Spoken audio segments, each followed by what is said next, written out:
Molt bé, doncs jo soc Mònica Belta, vinc del CEP en Jaume, de Tavernes Blanques, on soc tutora de primer cicle des de fa uns 12 anys. Jo soc Luis Nicole Martínez Cuenca, porto 3 anys també treballant en el CEP en Jaume. I bé, hem vingut així perquè volem contar-vos la nostra experiència en docència compartida. I per a fer-ho hem preparat aquesta xicoteta presentació on us contarem primer com va ser el primer plantejament, després la nostra formació, les tipologies de codocència, de la nostra evolució, la nostra actuació i del model que pensem que és clau per a una codocència exitosa. Mònica, com se us va vindre al cap aquesta idea? Molt bé, doncs fa uns 6 anys que part del claustre de l'equip directiu assistíem a un seminari sobre inclusió educativa i en aquest seminari se'ns va despertar la inquietud per transformar la nostra escola en un centre més inclusiu. Aleshores, una de les primeres accions que se'ns venia al cap era deixar de treure l'alumnat de les aules. Si considerem que l'aula ordinària és el segon sistema de referència de l'alumne després de la família, és a dir, que és el lloc on l'alumne desenvolupa la seva autoestima, la seva personalitat, la seva autonomia, se'ns feia obvi que no podíem privar a l'alumne d'aquest context de socialització i de formació.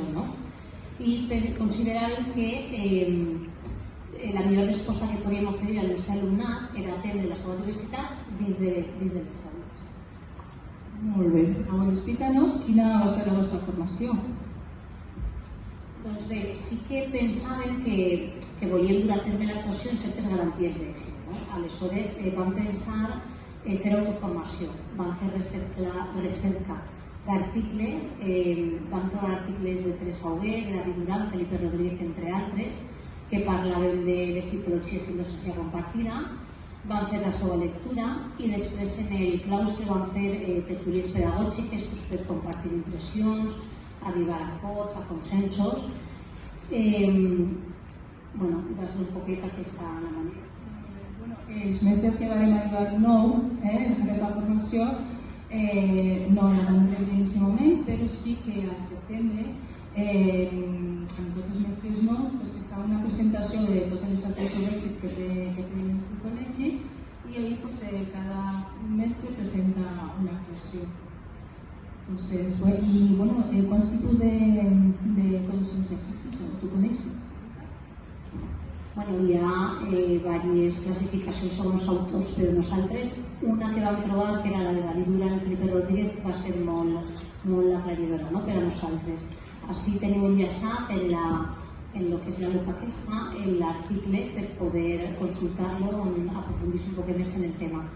Ell estableix 6 tipus de codocència. Tindríem la primera, parla de que un docent impartís i l'altre observa. Jo volia comentar també que teniu enllaçat en tots els tipus de codocència uns vídeos explicatius molt clars i molt curtets, però que encara així no anem a veure ara perquè després tindreu un QR per a poder copiar-lo i veure-lo més tranquil·lament. El primer tipus consisteix en què un mestre observa i va prenent notes en una graella preparada prèviament de les dificultats que troben els alumnes en quant a millor pot ser de comprensió oral, expressió oral, el que siga, i aquestes dades que s'han trobat, després entre les dues tutores conjuntament les analitzem per a donar una resposta.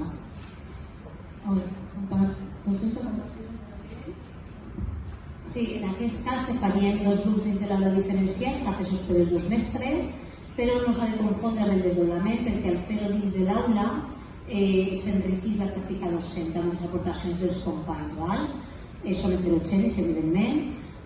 Després tindríem la docència compartida alternativa. En aquest cas, se fa un grup xicotet dins de l'aula, o sigui, un mestre que ve el fil de la sessió i després fa un grupet xicotet atès per l'altre mestre en el qual se pot tenir suport visual, manipulatiu, per tal de garantir que tot l'alumnat aconseguisca la tasca a fer. Està obert, com hem comentat, de manera que qualsevol alumne que necessite pot entrar al grup i de la mateixa manera l'alumnat que ja pensa que és autònom i pot, s'emissió del grup. Després tenim ja el cas en què un docent impartís i l'altre recolza, que en aquest cas seria un poc la que més és possible que tots en algun moment el pugueu fer, que és quan el mestre du el fil de la sessió i l'altre va rodant, atenent les necessitats i les dificultats que van sorgint o reconduint a l'alumnat que es despista un poc.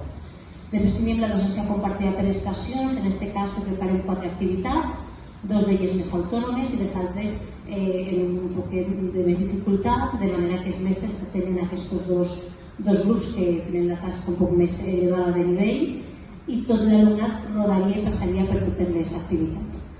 I acabaríem amb la docència compartida en equip, que diguem que seria la més utòpica. En aquest cas, els 2 mestres compartirien els 3 nivells,